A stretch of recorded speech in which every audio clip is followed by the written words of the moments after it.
welcome to the law offices of Brian D. Lerner.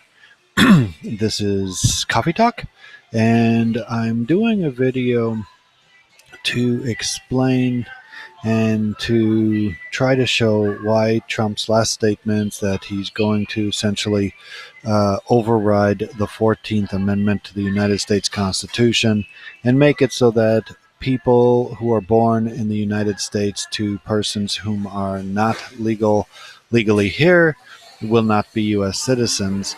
And I'm going to explain why that's not going to happen, and if he does issue an executive order, why there is no way under the law that that could possibly stand. So first of all, an executive order cannot give orders that, number one, violate statutes, violate case law, but most importantly, an executive order cannot override an amendment to the U.S. Constitution. That is the backbone of our entire legal system. And the only reason that Trump has been overturned so many times on so many different subjects is because of the Constitution.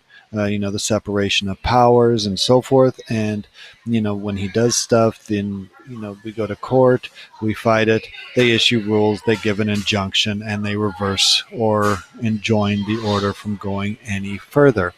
So in this particular regard, what Trump is really trying to do is just scare the people, and then he's trying to fire up his base to get more votes. But if he really believes that he can issue an executive order in violation of the 14th Amendment to the United States, there is no possible way. Because think about it. First of all, the 14th Amendment specifically states that someone who's born in the United States is a U.S. citizen. Okay?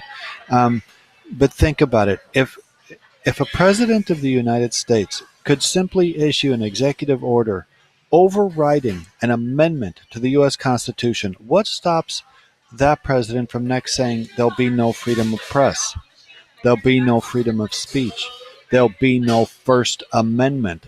It essentially turns a democracy into a dictatorship. That's how severe it would be if a president could just so easily issue an executive order in which to do this. Now, there have been people in Congress that said they're going to put the bill and they're going to, think about it and so forth, which is fine if they want to do that.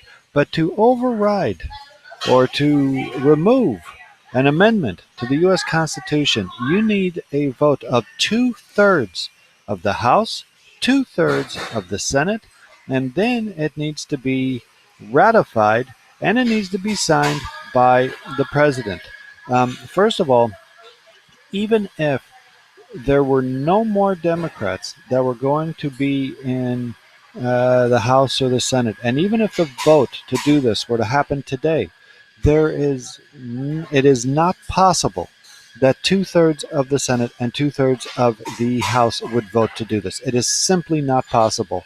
And there'll even be some Republicans who will disagree with this and will vote against Trump on this. So it's either a purely political move or it is just an empty threat. Either way, you do not have to worry that the 14th Amendment is going to be overwritten by an executive order by a U.S. president. Okay, it's just not going to happen. So if you have any questions or issues, go ahead and call me. I do offer a free consultation. More in the coming weeks. Thank you.